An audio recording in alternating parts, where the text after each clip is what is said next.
नमस्कार, good morning. कैसे हैं आप सभी? तो आज का हमारा लेसन है लेसन नंबर 4। आज हम यहाँ पर स्टार्ट करने वाले हैं।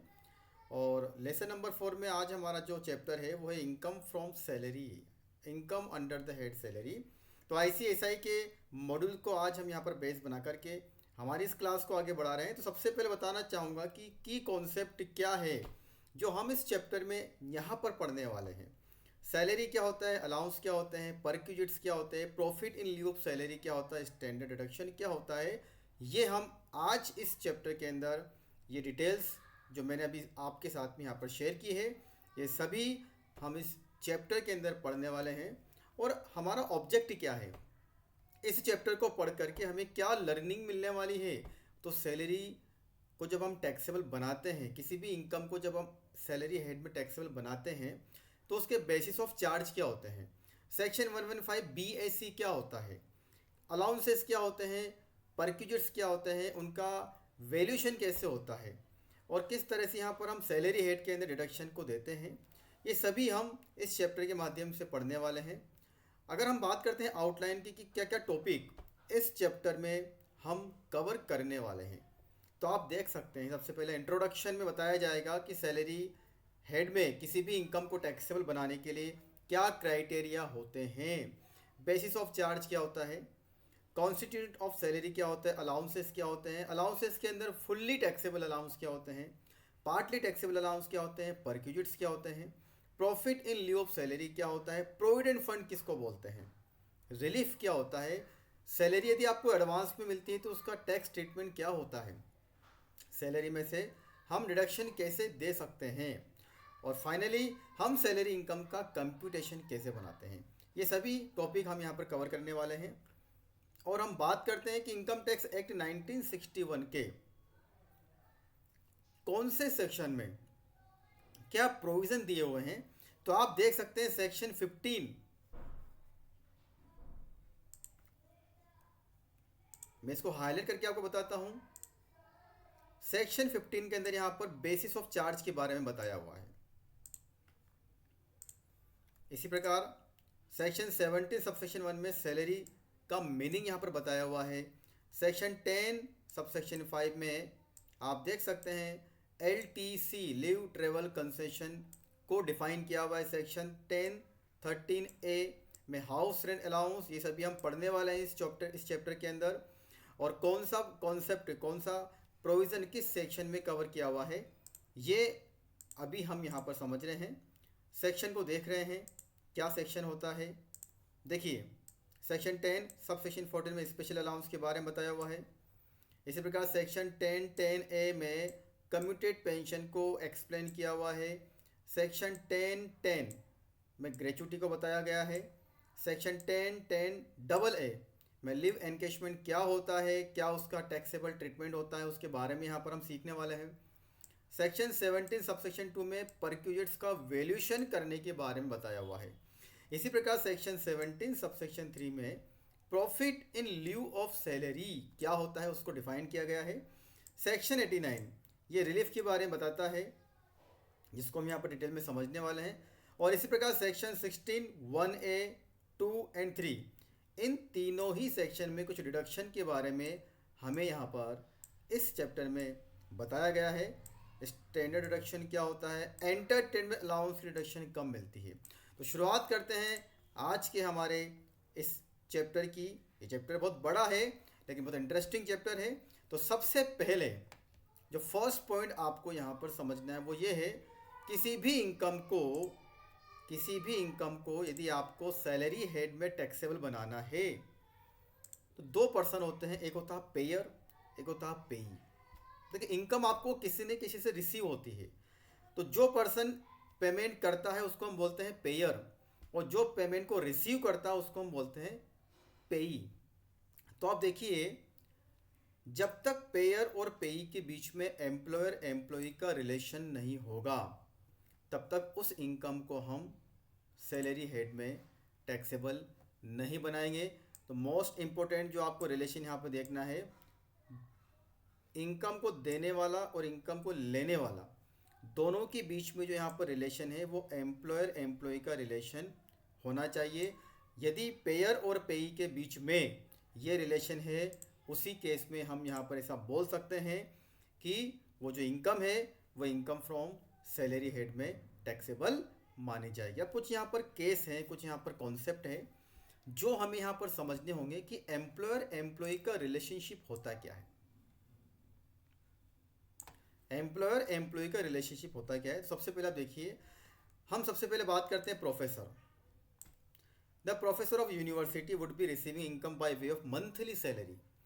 यूनिवर्सिटी के प्रोफेसर हैं, ये हम एग्जाम्पल देख रहे हैं यहाँ पर, ये टीचर भी हो सकते हैं, यूनिवर्सिटी के प्रोफेसर हैं जो मंथली बेसिस पर वहाँ पर सैलरी को रिसीव कर रहे हैं। ये जो अमाउंट प्रोफेसर को रिसीव हो रहा है ये सैलरी हेड में ही टैक्सेबल माना जाएगा, क्योंकि यहाँ पर जो यूनिवर्सिटी है वो प्रोफेसर के एम्प्लॉयर है और जो प्रोफेसर हैं वो यूनिवर्सिटी के एम्प्लॉय हैं। तो यहाँ पर एम्प्लॉयर एम्प्लॉय का रिलेशनशिप है। बट क्या हर वो अमाउंट, एवरी आइटम जो प्रोफेसर यूनिवर्सिटी से रिसीव करेंगे, क्या वो सैलरी हेड में काउंट होगा? तो यहाँ पर कुछ कॉन्सेप्ट हैं जो आपको समझना होगा। देखिए, every item of income received by the employee from his employer would be taxable under this head, hence income by way of examinership. आप देखिए, एक प्रोफेसर के द्वारा एग्जामिनरशिप फीस जो होती है वो अपनी यूनिवर्सिटी से रिसीव कर की जाती है, तो उसे यहाँ पर क्या सैलरी हेड में यहाँ पर टैक्सेबल माना जाएगा? तो सबसे पहले आपको यहाँ पर लॉजिक समझना होगा। देखिए, एक प्रोफेसर यूनिवर्सिटी में जो रेगुलर काम करते हैं, जिस काम को करने के लिए उन्हें यहाँ पर एंगेज किया गया है, उनको यहाँ पर जॉब दिया गया है, यदि वो इस तरह की सर्विस प्रोवाइड करते हैं और उस सर्विस के लिए उन्हें जो इनकम होती है उसे हम सैलरी हेड में टैक्सेबल बनाते हैं। लेकिन एग्जामिनरशिप फीस जो होती है वो कभी कभी उनको रिसीव होती है। इसको आप इस तरह समझिए, income by way of examination fees received by a professor from the same university in which he is employed would not be chargeable to tax under the salary head but must be taxable as income from other sources under section 56। अब यहाँ पर आप सभी को इस point को समझना होगा कि वो यूनिवर्सिटी के प्रोफेसर हैं, लेकिन वो एग्जामिनरशिप फीस के रूप में किसी अमाउंट को अपने यूनिवर्सिटी से यहाँ पर रिसीव कर रहे हैं। तो ऐसी इनकम को इनकम फ्रॉम अदर सोर्स में अंडर सेक्शन 56 के अंतर्गत यहाँ पर टैक्सेबल बनाया गया है। अब यहाँ पर इसका लॉजिक क्या है वो आप समझिए।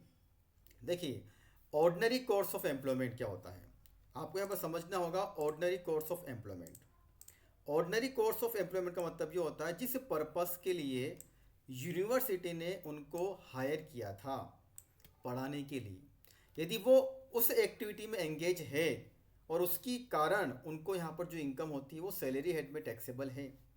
लेकिन एग्जामिनरशिप फीस के लिए उनको यहाँ पर अपॉइंट नहीं किया गया था और उन्हें यदि ये ड्यूटी दी जाती है कि वो एग्जामिनरशिप के लिए फ़ीस को रिसीव करें, तो उसके लिए जो उन्हें इनकम होगी वो इनकम फ्रॉम अदर सोर्स में टैक्सेबल मानी जाएगी। तो इस तरह से आपको यहाँ पर देखना होगा क्या केस है और क्या सर्कमस्टांसेस है, उसी के अकॉर्डिंग यहाँ पर हम टैक्सेबल बनाते हैं।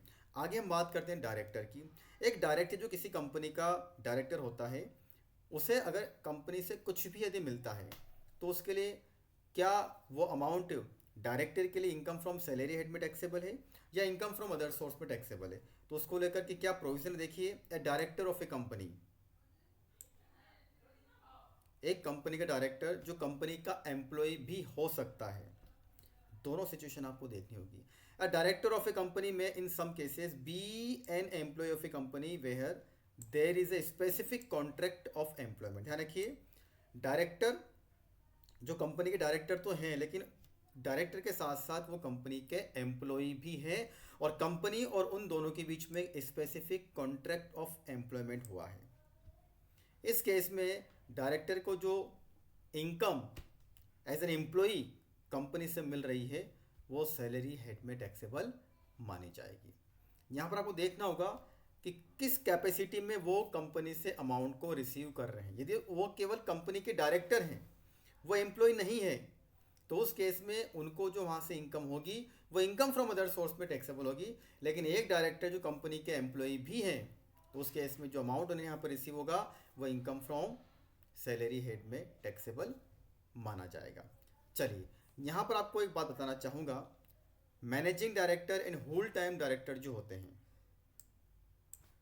मैनेजिंग डायरेक्टर और जो होल टाइम डायरेक्टर होते हैं वो कंपनी के एम्प्लॉय भी होते हैं, इसलिए उन्हें कंपनी से जो मिलता है वो इनकम फ्रॉम सैलरी हेड में टैक्सेबल माना जाएगा। हम बात करें यहाँ पर managing director and whole time director की, जो आपको यहाँ पर समझना है।